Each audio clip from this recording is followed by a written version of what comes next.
সবাইকে chemistry with HM চ্যানেলে স্বাগত।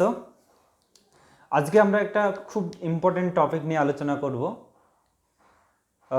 টপিকটা হচ্ছে যে আমাদের 11-12 সব ক্লাসে লাগে যে আমরা একটা কথা শুনি যে ভ্যান ডার ওয়াল ফোর্স। তো এই ভ্যান ডার ওয়াল ফোর্স আসলে কি সেটাকে আমরা জানব। একটা অণুর মধ্যে দু রকমের আকর্ষণ বল কাজ করতে পারে, আকর্ষণ এবং বিকর্ষণ বল, যেটাকে বলি আমরা ইন্টারমলিকুলার ফোর্স, আর বিকর্ষণ বলটাকে বলছি ইন্টারমলিকুলার রিপালশন, তাই তো? তাহলে ইন্টারমলিকুলার রিপালশন এবং ইন্টারমলিকুলার অ্যাট্রাকশন, তাহলে এই দুটো ফোর্স আমাদের কাজ করে, বোঝা গেল? তো আমরা আজকের ভিডিওতে দেখব যে ইন্টারমলিকুলার ফোর্স কত টাইপের হয়, কি হয়, ভ্যান ডার ওয়ালস ফোর্স কি সেটাকে জানবো, এবং ভ্যান ডার ওয়ালস ফোর্সের অ্যাপ্লিকেশন কি, যেটা আমরা বিভিন্ন উদাহরণে দেখতে পাই যে আমরা একটা কথা লিখি যে ভ্যান ডার ওয়াল ফোর্স এই কথাটা লিখি। তো ভ্যান ডার ওয়াল ফোর্স ব্যাপারটা কি আমরা সেটা দেখব, ঠিক আছে? তো ভ্যান ডার ওয়াল ফোর্স দেখার আগে আমাদের প্রথম দেখতে হবে যে একটা পদার্থ, যেটা আমরা কি বলি, আমরা গ্যাসের যে গতিতত্ত্ব আছে সেটা আমরা জানি যে আকর্ষণ বিকর্ষণ বল ব্যাপার থাকে না, কিন্তু আবার আমরা কি জানি যে কাইনেটিক মলিকুলার থিওরি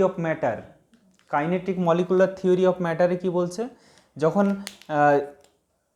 আমি তিনটে ঘটনা দেখাচ্ছি। 1 নম্বর ঘটনায় অণুগুলো একটু দূরে দূরে অবস্থান করছে। 2 নম্বর কি, 2 নম্বর হচ্ছে অণুগুলো একটু আরো কাছাকাছি চলে আসছে। পদার্থের যে অণুগুলো আছে, পদার্থের তো অসংখ্য ক্ষুদ্র ক্ষুদ্র অণু, পরমাণু বা আয়ন নিয়ে গঠিত হয়। তো এই অণু বা কণাগুলি যে ক্ষুদ্রতম কণা, তাহলে এই কণাগুলো হচ্ছে কি হতে পারে, পরমাণু হতে পারে, অণু হতে পারে, বা আয়ন হতে পারে। এবার আয়ন বলতে কি, ক্যাটায়ন বা অ্যানায়ন হতে পারে, ঠিক আছে? তো এইরকম যদি হয় তাহলে আমাদের যেটা হবে যে এই অণুগুলো দেখো একটু কিছুটা সংযোজিত হচ্ছে, এর থেকে এর কাছাকাছি অবস্থান করছে। আর আরেকটা লিখছি, দেখো এই অণুগুলো একদম পুরোপুরি কাছাকাছি থাকছে, ঠিক আছে? তাহলে এই অণুগুলো আমাদের কাছাকাছি থাকছে। তো একটা কণাগুলির মধ্যে এই যে এখানকার একটা কণা, এই কণাগুলির মধ্যে দু ধরনের বল ক্রিয়া করে। একটাকে বলছি অ্যাট্রাকশন ফোর্স, আর একটাকে বলছি আমরা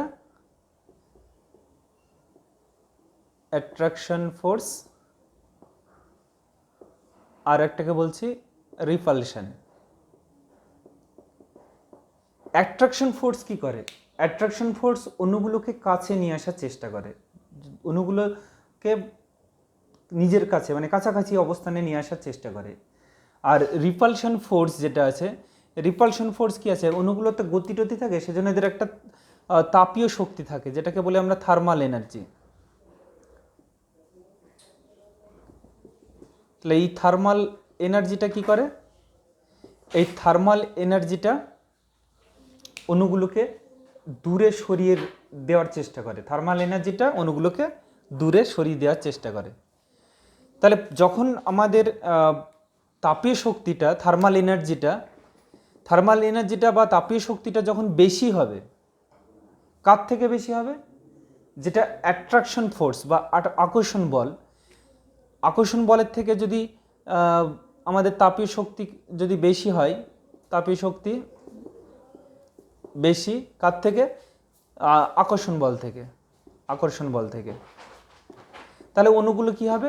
অণুগুলো দূরে দূরে অবস্থান করলে এটাকে বলি আমরা পদার্থের গ্যাসীয় অবস্থা, ঠিক আছে? এটাকে বলছি আমরা পদার্থের গ্যাসীয় অবস্থা, যেখানে অণুগুলোর তাপীয় শক্তি, মানে যেটা রিপালশন বল বলছি, সেই রিপালশন বলের মানটা বেশি হওয়ার জন্য আকর্ষণ বলে থেকে বেশি হয় বলে অণুগুলো কাছাকাছি আসতে পারে না, তারা দূরে দূরে সরে যায়। তাই গ্যাসীয় পদার্থের ক্ষেত্রে কোনো নির্দিষ্ট আকার বা আয়তন নেই, ক্লিয়ার?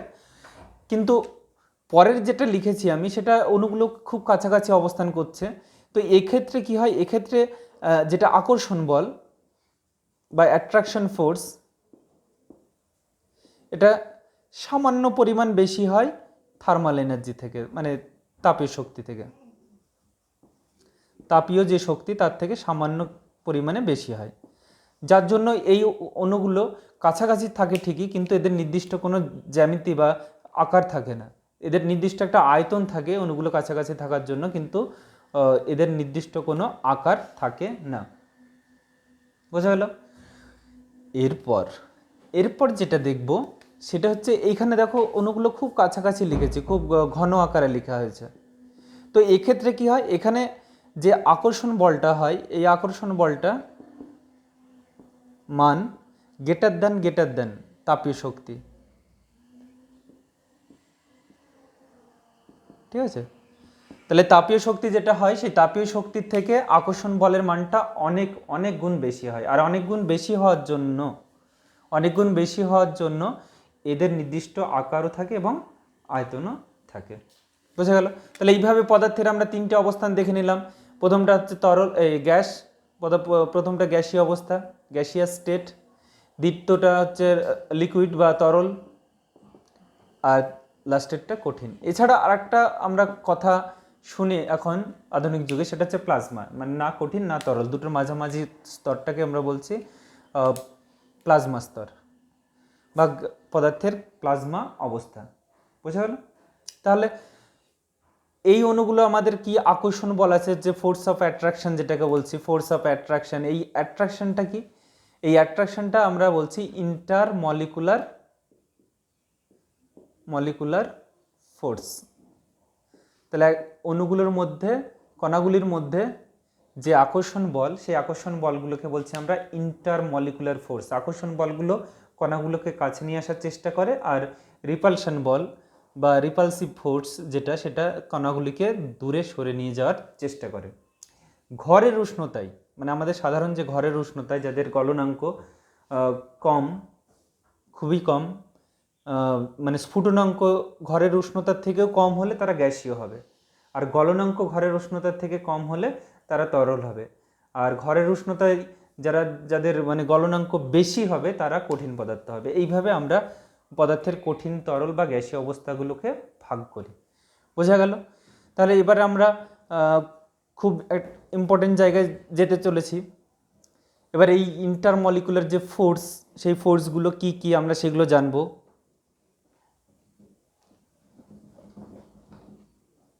ইন্টারমলিকুলার ফোর্সগুলো কি কি আমরা সেগুলো জানবো। ঠিক আছে? তাহলে অণুগুলো কিভাবে জুড়ে থাকে। ইন্টারমলিকুলার ফোর্স, তাই ইন্টারমলিকুলার ফোর্স আমরা বিভিন্ন টাইপ ইন্টারমলিকুলার ফোর্স দেখতে পাই। এক নম্বর আমরা বলি আয়নিক, অর্থাৎ তড়িৎযোজী যৌগ যেগুলো হয়। ঠিক আছে? তড়িৎযোজী যৌগের মধ্যে যে আকর্ষণ বলটা থাকে সেটাকে বলি আমরা আয়নিক বন্ড বা আয়নিক বন্ডের ইন্টারমলিকুলার ফোর্স। 2 নম্বর কি? কোভ্যালেন্ট বা সমযোজী বন্ধন। কোভ্যালেন্ট বা সমযোজী বন্ধন, তাহলে এটা তড়িৎযোজী, এটা সমযোজী। 3 নম্বর কি? অসমযোজী তো আছে। তো 3 নম্বর আমরা যেটা দেখি সেটা হচ্ছে মেটালিক বন্ড। মেটালিক বন্ডটা কি? মেটালিক বন্ডটা হচ্ছে যে আমাদের এটা ব্যাখ্যা করা হয় ইলেকট্রনের সমুদ্র মডেল বলে একটা মডেল আছে, সেই মডেল দিয়ে ব্যাখ্যা করা হয় মেটালিক বন্ডের। যে কপার, সিলভার, গোল্ড, এই যে অণুগুলো আছে, এগুলো তো, এই মেটালগুলো কি থাকে, এরা তো কঠিন। কেন কঠিন, এরা কিভাবে এরা যুক্ত থাকে? আমরা আয়নিক বন্ড একরকম জানি, কোভ্যালেন্ট বন্ড একরকম জানি, কিন্তু মেটালগুলো কিভাবে যুক্ত থাকে সেটা ব্যাখ্যা করা হয় ইলেকট্রনের সমুদ্র মডেল বা ইলেকট্রন সি মডেল বলা হয়। যে এখানে সেখানে ইলেকট্রনগুলো মানে ছড়িয়ে থাকবে মেটালের মধ্যে, সেখানে মেটালের যে আয়নগুলো সেগুলো গেঁথে গেঁথে থাকবে, এগুলো তোমরা দেখবে। তো এটা বলছি আমরা মেটালিক বন্ড। মেটালিক বন্ডের পরে আমরা আরেকটা বন্ড দেখি, সেটা হচ্ছে আয়ন। আয়নের সঙ্গে ডাইপোল ইন্টারাকশন, আয়নের সঙ্গে ডাইপোল ইন্টারাকশন, ঠিক আছে, আয়নের সঙ্গে ডাইপোল ইন্টারাকশন। তারপরে 5 নম্বর কি, 5 নম্বর হচ্ছে হাইড্রোজেন বন্ডিং, হাইড্রোজেন বন্ড। দেখো হাইড্রোজেন বন্ড এর ডিটেলস আমরা পড়িছি, নাহলে তোমরা চ্যানেলে গিয়ে দেখবে যে হাইড্রোজেন বন্ড পড়ানো আছে, সেখানে গিয়ে দেখে নেবে ভিডিওটা। হাইড্রোজেন বন্ডের অনেক ডিটেলসে করানো আছে, উদাহরণ সহ 2টো পার্টে করানো আছে। ফার্স্ট পার্টে থিওরি আছে, আর সেকেন্ড পার্টে দেখবে বিভিন্ন টাইপের যে উদাহরণগুলো, সেই উদাহরণগুলো আছে। এটা খুব ভালো করে পড়ে নেবে। তাহলে হাইড্রোজেন বন্ডের ডিটেলস আগের ভিডিওগুলো দেখে নেবে। ওকে, 5 নম্বর। 6 নম্বর কি, 6 নম্বর হচ্ছে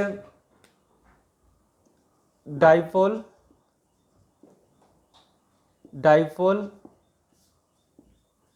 ইন্টারাকশন, ডাইপোল ইন্টারাকশন, ঠিক আছে।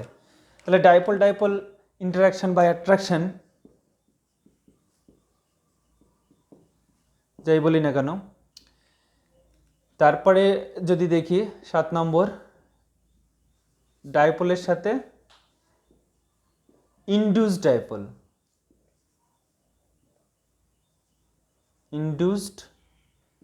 ডাইপোল।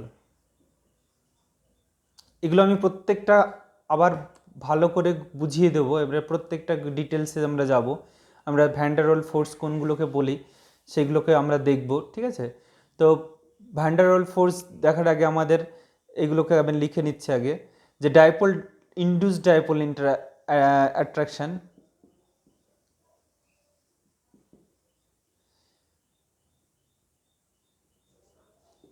তারপরে 8 নম্বরে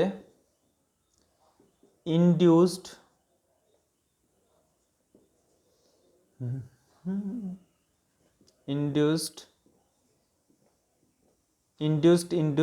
ডাইপোল অ্যাট্রাকশন। তাহলে এর মধ্যে দেখো, এইগুলো হচ্ছে এদের যে বন্ড এনার্জি বা এদেরকে ভাঙতে যে শক্তিটা লাগে, সেই শক্তির পরিমাণটা কিন্তু অনেক বেশি, গ্রেটার দেন কত, 200 কিলোজুল পার মোল হয়। প্রথম যে গুলো দেখছো, মানে এখান থেকে আস্তে আস্তে যত উপরের দিকে উঠবে তত এদের বন্ড এনার্জি বা এদের অ্যাট্রাকশন ফোর্সটা অনেক বেশি হয়। নিচ থেকে যত উপরের দিকে যাবে তত এদের ফোর্স অফ অ্যাট্রাকশনটা বেশি হয়। তারপর covalent bond, metallic bond, ion dipole interaction, আর হাইড্রোজেন বন্ড যেটা আছে, হাইড্রোজেন বন্ডের এটার মান 8 to 42 কিলোজুল মতো হয় পার মোল, ঠিক আছে, পার মোল। এবার ডাইপোল যে ইন্টারাকশন, এইগুলোর মান বিভিন্ন টাইপের আছে, মানে কোনোটার মান বেশি আছে, কোনোটার মান কম আছে। এবার সেই অনুযায়ী এটার মান সব থেকে বেশি, তারপরে এটা। এবার এই লাস্টের যে 3টে লিখেছি, ঠিক আছে, লাস্টের যে 3টে লিখেছি, এই 3টেকে একসাথে আমরা বলি ভ্যান ডার ওয়াল ফোর্স। তাহলে আমাদের আজকের যে টপিক সেটা হচ্ছে ভ্যান ডার ওয়াল ফোর্স। তাহলে ভ্যান ডার ওয়াল ফোর্স আমরা এখানে 3টে টাইপের লিখেছি, 3টে, কিন্তু actually van der Waals force মোট হয় 5 টাইপের, 5 রকমের হয়, বুঝতে পারলে। তাহলে এই 3টের সাথে সাথে এটাকেও ভ্যান ডার ওয়াল ফোর্স হিসেবে ধরা হয়, আয়ন ডাইপোল ইন্টারাকশন বা অ্যাট্রাকশন। আর 5 নম্বরটা কি, একটা দুটো তিনটে চারটে হলো, তো 5 নম্বরটা হচ্ছে আয়নের সঙ্গে এখানে ডাইপোল ইন্টারাকশন আছে, তাহলে আয়নের সঙ্গে এখানে ইনডিউসড ডাইপোল ইন্টারাকশন বা আকর্ষণ বল। তাহলে বোঝা গেল তোমাদের যে আমাদের কত টাইপের ইন্টারমলিকুলার ফোর্স আছে, যে ফোর্সগুলো অণুগুলোকে কেউ কাছে নিয়ে আসছে, কেউ দূরে ঠেলে দিচ্ছে, দূরে যারা চলে যাচ্ছে তাদের গ্যাসীয় অবস্থায় থাকছে, যারা মানে কাছাকাছি থাকছে তারা তরল হচ্ছে, তরল থেকে আস্তে আস্তে যাদের ফোর্স অফ অ্যাট্রাকশন বেশি হচ্ছে তারা কঠিন হচ্ছে। তাহলে ক্লিয়ার যে ইন্টারমলিকুলার ফোর্স কী কী টাইপ হতে পারে সেগুলো আমরা দেখে নিলাম। তাহলে আজকের আমাদের মেন যে টপিক সেটা হচ্ছে ভ্যান ডার ওয়াল ফোর্স। এই ভ্যান ডার ওয়াল ফোর্সের প্রথমটা আমরা বলছি যেটা আয়ন ডাইপোল ইন্টারাকশন, ব্যাপারটা কি আমি একটু বলে দিচ্ছি, তারপরে এগুলোতে আসবো এক এক করে। প্রথমটা বলছি আমরা আয়ন ডাইপোল ইন্টারাকশন। তাহলে আয়ন ডাইপোল ইন্টারাকশন ব্যাপারটা কি, যে সোডিয়াম ক্লোরাইড আমি জলে দিলাম বা যে কোনো ধরনের লবণ আমরা যখন জলে দিই তখন কি হয়, লবণগুলো তো জলে একদম মিশে যায়।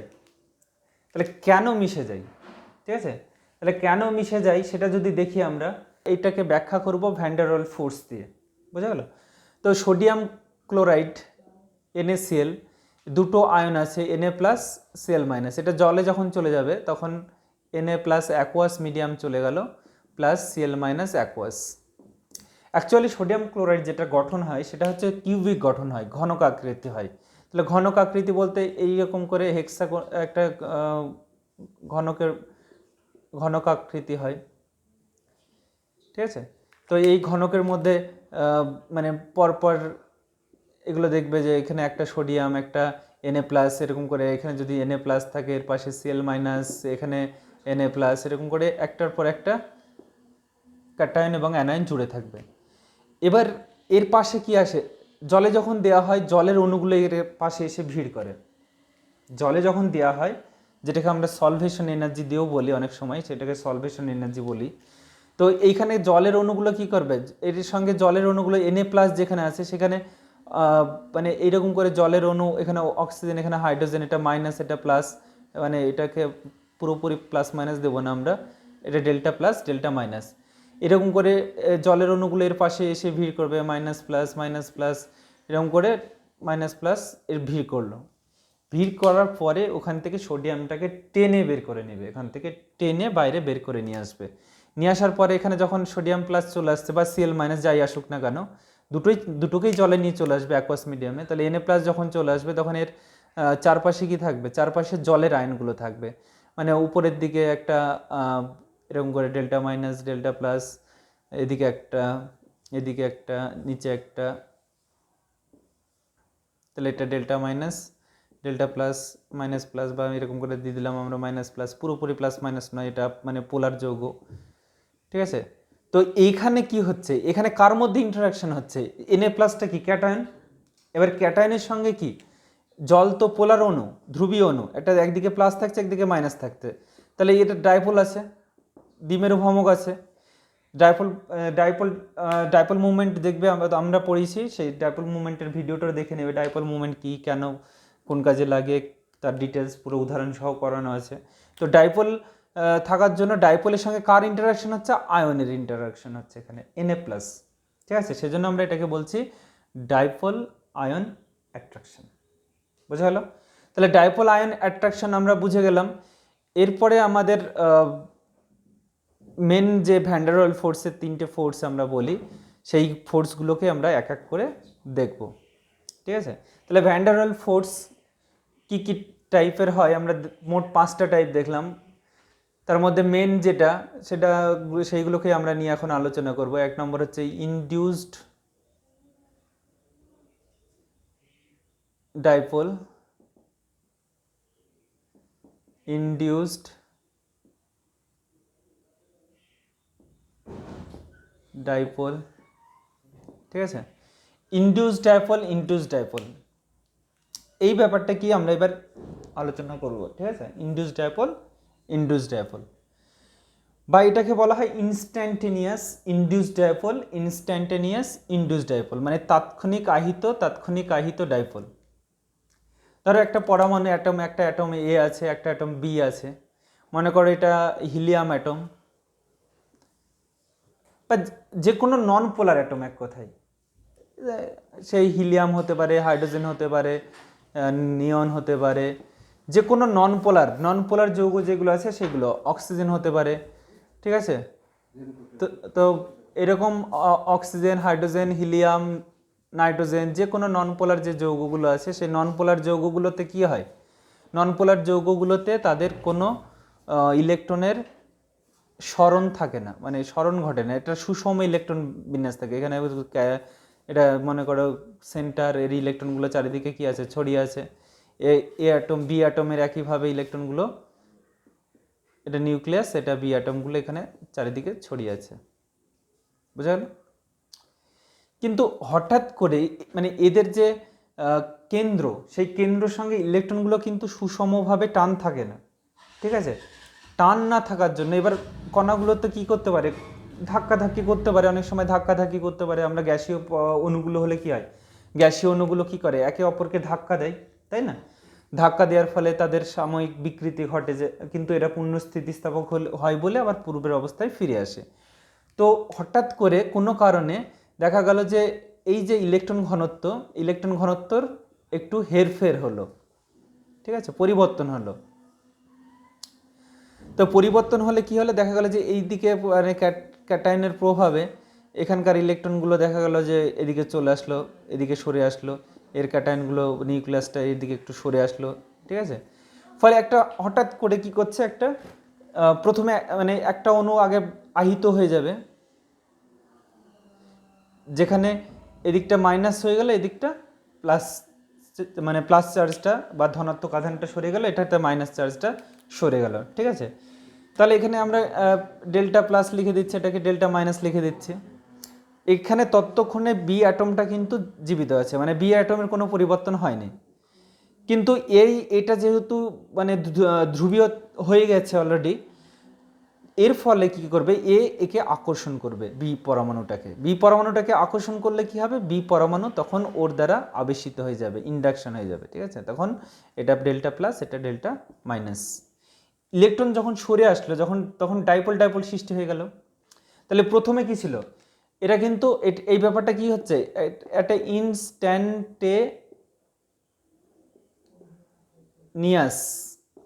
ইনস্ট্যান্টেনিয়াস ব্যাপার ঘটছে, মানে তাৎক্ষণিক একটা ব্যাপার ঘটছে। তাৎক্ষণিক ব্যাপার ঘটার জন্য এরা প্রথমে ধ্রুবীয় ছিল না, কিন্তু তাদের ইলেকট্রনের ঘনত্বের সামান্য হেরফেরের জন্য এটার বিকৃতি ঘটে গেল। বিকৃতি ঘটে যাওয়ার ফলে এদের একটা ডাইপোল সৃষ্টি হলো। সেই জন্য কিন্তু এই আকর্ষণ বলটা কখন হয়, যখন এ অ্যাটম বি অ্যাটম মানে 5 ন্যানোমিটারের কম দূরত্বে থাকে। 5 ন্যানোমিটারের কম দূরত্বে থাকলে তবেই কিন্তু এই ব্যাপারটা ঘটে, ঠিক আছে? তাহলে 5 ন্যানোমিটারের কম দূরত্বে যখন থাকে, তখন এই আকর্ষণ বলের সৃষ্টি হয়। এবারে এই আকর্ষণ বলটা তাৎক্ষণিক ঘটছে বলে নাম হচ্ছে ইনস্ট্যান্টেনিয়াস ইনডিউসড ডাইপোল বা ইনস্ট্যান্টেনিয়াস ইনডিউসড ডাইপোল, ঠিক আছে? তাহলে এই যে ইলেকট্রনের ক্লাউডটা এদিকে সরে আসলো, ইলেকট্রনের মেঘটা সরে আসছে, ফলে এটা ধনাত্মক আধানটা একদিকে সরে যাচ্ছে, ঋণাত্মক আধানটা একদিকে সরে যাচ্ছে। এর ফলে দ্বিতীয় পরমাণুকে বা অণুকে আকর্ষণ করছে, আকর্ষণ ফলে এর ইলেকট্রনগুলো একদিকে সরে যাচ্ছে।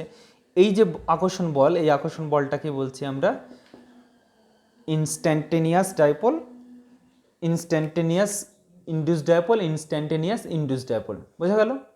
তাহলে এটাকে সংক্ষেপে আমরা বলছি ইনস্ট্যান্টেনিয়াস ইনডিউসড ডাইপোল, আইআইডি। এটাকেও আমরা বলছি ইনস্ট্যান্টেনিয়াস ইনডিউসড ডাইপোল। বোঝা গেল? তাৎক্ষণিক আহিত ডাইপোল, তাৎক্ষণিক আহিত ডাইপোল। এই বলটার মানে একটা নাম আছে। কি নাম আছে?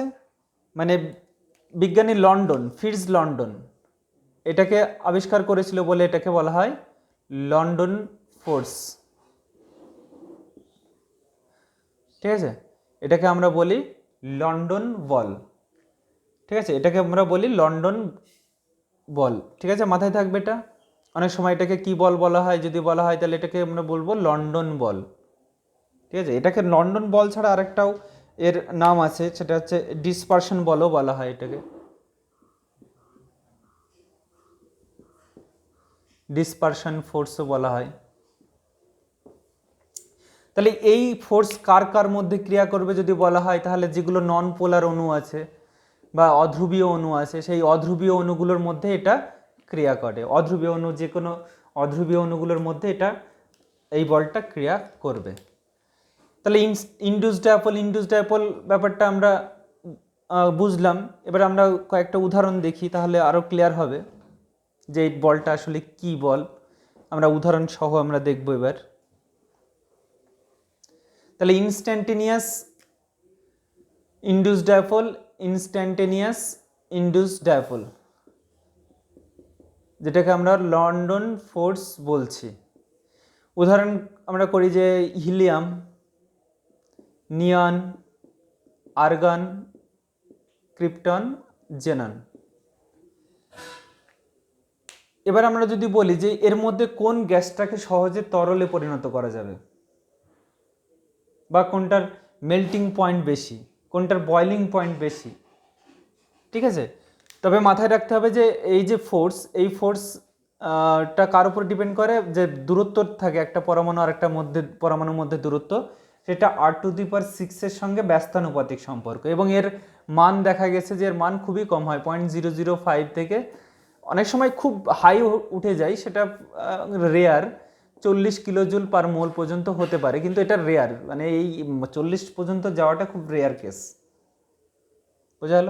তাহলে এই যদি আমরা তুলনা করি, এটা দেখবে 12এও মানে ক্লাস পরীক্ষায় দেয় যে কোনটাকে তরলে পরিণত করা যায়, কোনটাকে গ্যাস সহজে তরলে পরিণত করা যায় না, বা মেল্টিং পয়েন্ট কার বেশি। তাহলে melting point directly proportional two কি, মাথায় রাখতে হবে এগুলো, মোলার মাস, এগুলোকে মনে রাখতে হবে ভালো করে। তাহলে মেল্টিং পয়েন্ট বা boiling point directly proportional to molar mass. 2 number কি, 2 number melting point directly proportional to van der Waals force, ঠিক আছে, ভ্যান ডার ওয়াল ফোর্স। এবার আমরা এখানে ব্যাখ্যাটা অলরেডি প্রথমটা থেকে করে দিতে পারবো, যে হিলিয়াম, নিয়ন, আর্গন, ক্রিপ্টন, জেনন। তাহলে মোলার মাসটা কার বেশি, মোলার মাসটা বেশি হচ্ছে জেননের।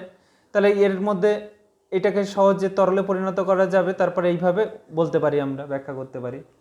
বা এর স্ফুটনাঙ্ক, বয়লিং পয়েন্ট যদি দেখি, তাহলে বয়লিং পয়েন্ট, মেল্টিং পয়েন্ট সবগুলো এইভাবে ব্যাখ্যা করতে পারবো।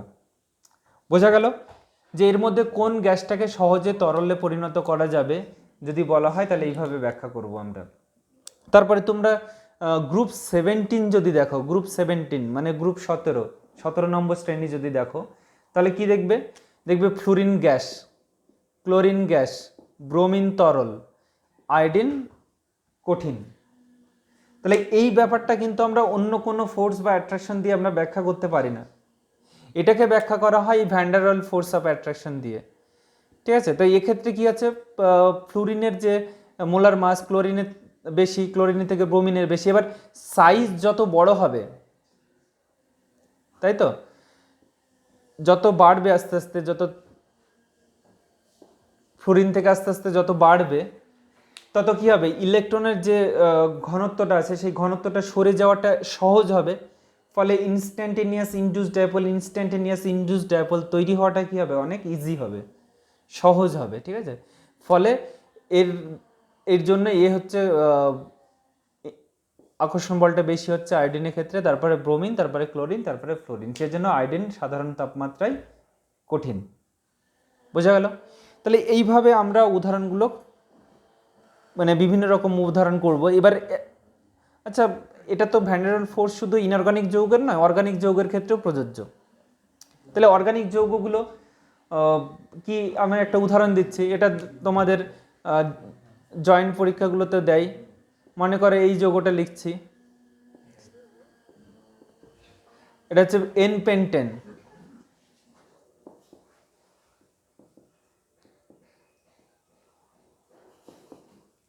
আইসোপেন্টেন, প্রত্যেকটারই স্ট্রাকচার মানে সংকেত এক, কিন্তু গঠন আলাদা। CH3 এইরকম টাইপের অনেক প্রবলেম দিতে পারে তোমাদের পরীক্ষায়। তো দেখো, এটাতে সবারই সংকেত কিন্তু এক, C5H12, সবগুলো এক, প্রত্যেকটা সংকেত হচ্ছে এক। প্রথমটা হচ্ছে নর্মাল পেন্টেন, এটা আইসোপেন্টেন, এটা হচ্ছে নিওপেন্টেন। তাহলে আমরা একটু আগে বলছিলাম যে মোলার মাস এর উপরে ভ্যান ডার ওয়াল ফোর্সটা ডিপেন্ড করছে, মোলার মাসের উপরে ভ্যান ডার ওয়াল ফোর্সটা ডিপেন্ড করছে কার উপরে, মোলার মাসের উপরে।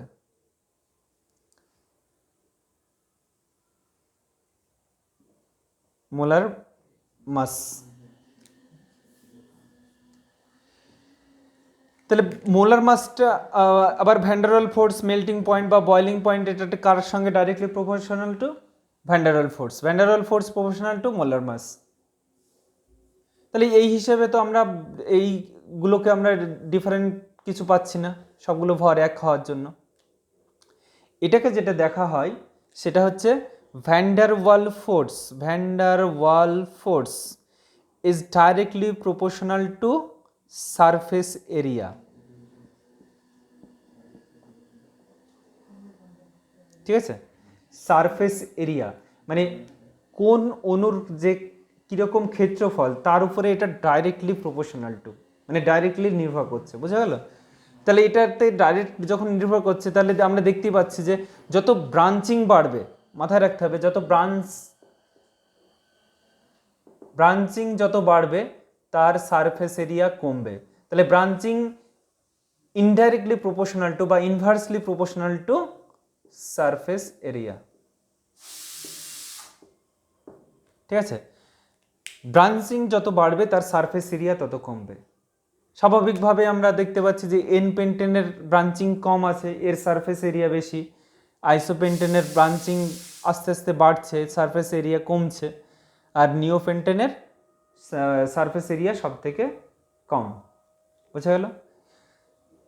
অতএব অর্ডারটা তো বুঝতেই পারছো। তাহলে সব থেকে বেশি কার? নিওপেন্টেন, তারপরে আইসোপেন্টেন, এন পেন্টেন, তারপরে আইসোপেন্টেন, তারপরে নিওপেন্টেন। এদের আস্তে আস্তে কমছে আর নিচ থেকে আস্তে আস্তে উপরের দিকে এদের স্ফুটনাঙ্ক বা মেল্টিং পয়েন্ট এগুলো বাড়ছে। তাহলে এইভাবে আমরা লন্ডন ফোর্সের বিভিন্ন রকম উদাহরণ করানো যাবে, আরও উদাহরণ করানো যায়, কিন্তু এখন আরও পড়াতে হবে, পরে করিয়ে দেবো আবার। দরকার হলে আমরা শুধু প্রবলেমের উপরে, যেগুলো নিট বা আইআইটি পরীক্ষাগুলোতে এসেছে সেইগুলো প্রবলেমগুলো আমি করিয়ে দেবো পরে। তাহলে বোঝা গেল তো যে কিভাবে আমাদের লন্ডন ফোর্স কাজ করে, লন্ডন ফোর্স কী কী প্রয়োগ, অ্যাপ্লিকেশন অফ লন্ডন ফোর্স বা লন্ডন ফোর্সের বৈশিষ্ট্য কী। লন্ডন ফোর্স হচ্ছে খুব কম পরিমাণে আকর্ষণ বল ক্রিয়া করে, ঠিক আছে? এর মান খুবই কম, 0.005 থেকে 40 কিলোজুল মতো হয়, যার 40 তো ওঠে না, খুবই কম হয়। তারপরে আমরা এবার দেখি দ্বিতীয় যেটা দেখব সেটা হচ্ছে ইনডিউসড ডাইপোলের সঙ্গে ডাইপোল, ইনডিউসড ডাইপোলের সঙ্গে ডাইপোল ইন্টারাকশন কীরকম ব্যাপারটা, উদাহরণটা নিই যে কী রকমের উদাহরণ। ধরো হাইড্রোজেন কি? অধ্রুবীয় অণু। জল কি? ধ্রুবীয়। তাহলে অধ্রুবীয়র সঙ্গে ধ্রুবীয়র যে আকর্ষণ বা ইন্টারাকশন সেটাকে বলছি আমরা ইনডিউসড ডাইপোল ইন্টারাকশন, তাই তো? Induced dipole interaction. বা এরকম আমি অন্য উদাহরণ দিতে পারি, এটাকে মনে করো I2, এটাকে আমরা কি দেবো অ্যাসিড জুড়ে দিই, একটা ফেনল, ঠিক আছে? এটাকে ফেনল জুড়ে দিলাম। তাহলে একটা ধ্রুবীয় অণু আর একটা অধ্রুবীয় অণু। তাহলে একটা ধ্রুবীয় আর একটা অধ্রুবীয় অণুর মধ্যে যে ইন্টারাকশন, সেই ইন্টারাকশনটাকে বলছি আমরা ইনডিউসড ডাইপোল ইন্টারাকশন। ব্যাপারটা কি? ধরো অ্যাটম এ আর অ্যাটম বি, অ্যাটম এটা অলরেডি সে ডাইপোল আছে, ঠিক আছে? যদি এরকম কোনো পরমাণু হয়, বা এরকম একটা উদাহরণ দিচ্ছি আমরা, I2-র সঙ্গে HCl বা HCl দিলাম, তাহলে এটা নন পোলার, এটা পোলার। তাহলে HCl এ কি থাকছে? এই সেলটা আমরা যদি উদাহরণ দিই তাহলে এখানে কি হচ্ছে? ডেল্টা প্লাস, ক্লোরিন হচ্ছে ইলেকট্রোনেগেটিভ অ্যাটম, ওই ইলেকট্রনটা সমযোজী বন্ধনের ইলেকট্রনটা নিচের দিকে টেনে নেবে। এবার নিচের দিকে যদি ইলেকট্রনটা টেনে নেয় তাহলে সে কি হবে?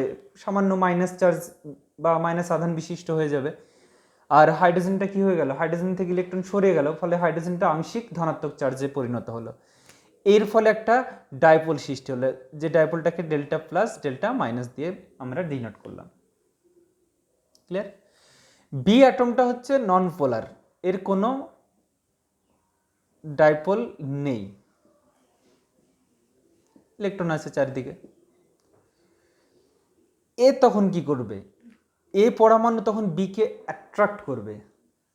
আমরা যেমন করি না যে কাঁচা লোহা চুম্বক দ্বারা কি হয়, আকর্ষিত হয়, এর একটা ইন্ডাকশন সৃষ্টি হবে, আবেশ সৃষ্টি হবে। এই ডাইপোল থাকার জন্য এ কী করবে, বি পরমাণুটাকে একটা আবেশ মানে টানবে, নিজের দিকে টানবে। নিজের দিকে যখনই টানবে তখন এ আর থাকতে পারবে না, নিজের জায়গা ধরে রাখতে পারবে না, তাই তো?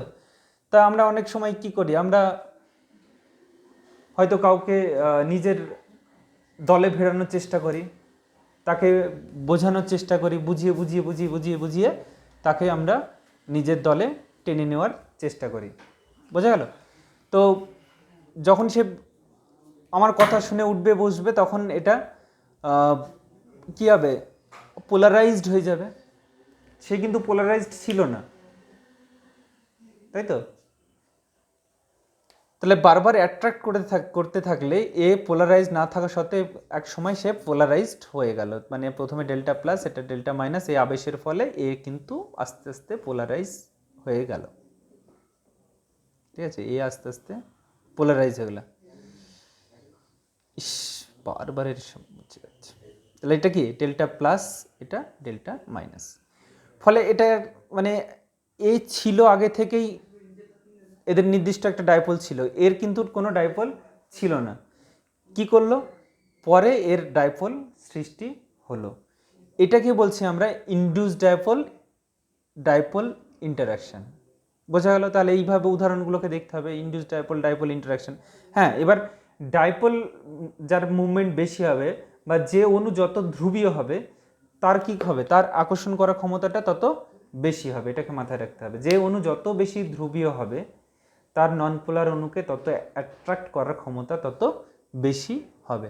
তাহলে এইভাবে আমরা ইনডিউস ডাইপোল ইন্টারাকশনটাকে দেখব। এর বল, এটাকে কি বলা হয়, এটারও নাম আছে, এটাকে বলা হয় ডি বাই ফোর্স।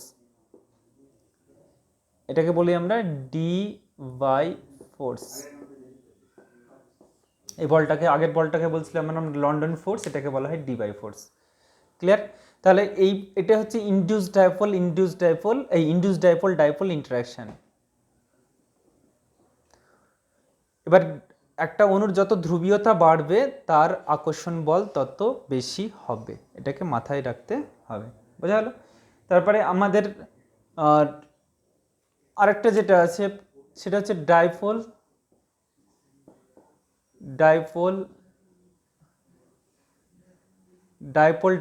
ইন্টারাকশন।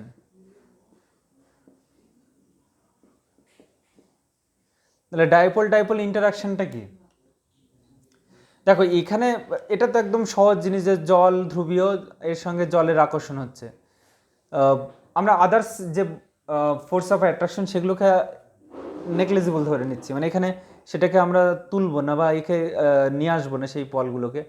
তারপরে এই সেলের মধ্যে আকর্ষণ, এই সেলের মধ্যে আকর্ষণ, এই সব আকর্ষণ মানে যার অলরেডি ডাইপোল মুভমেন্ট আছে বা ধ্রুবীয় অণু, ঠিক আছে? তাহলে এরা কি হচ্ছে, ধনাত্মক চার্জ এবং ঋণাত্মক চার্জে এরা বিভক্ত আছে। তাহলে ধনাত্মক চার্জ এবং ঋণাত্মক চার্জ থাকার জন্য এদের পার্মানেন্ট একটা ডাইপোল মুভমেন্ট আছে। এবার এই ধনাত্মক মেরু কি করছে, ঋণাত্মক মেরুকে আকর্ষণ করছে।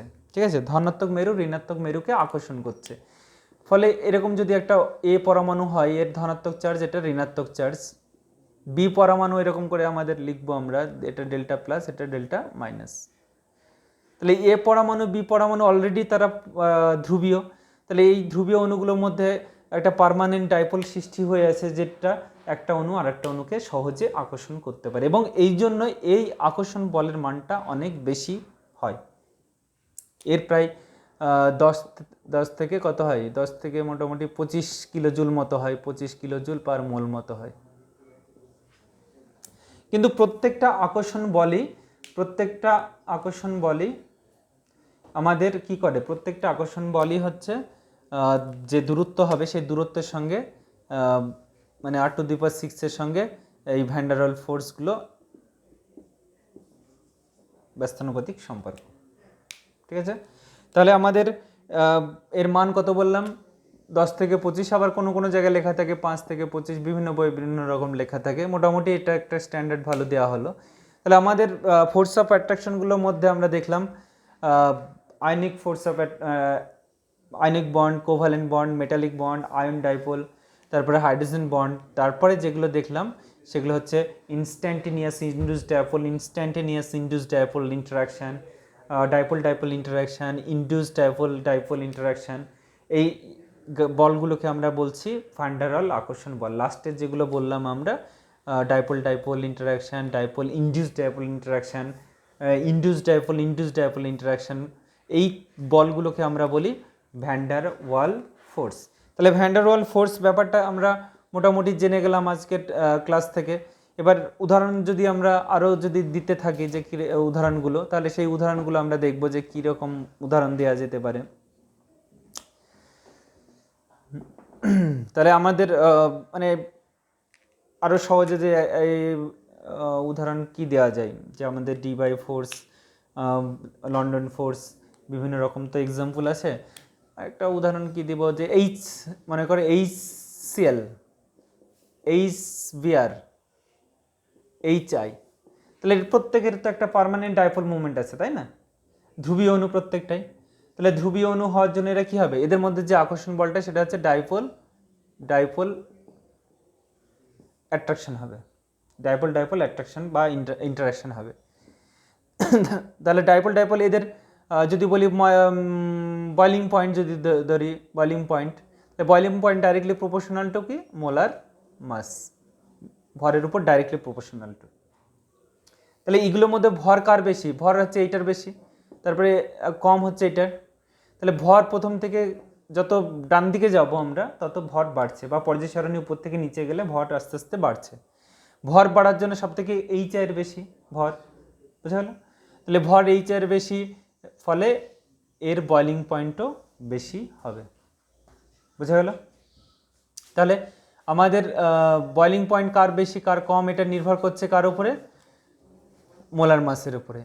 কিন্তু এখানে খুব ইন্টারেস্টিং জিনিস আছে, এইচএফ কিন্তু অন্য গল্প আছে, হাইড্রোজেন বন্ধন।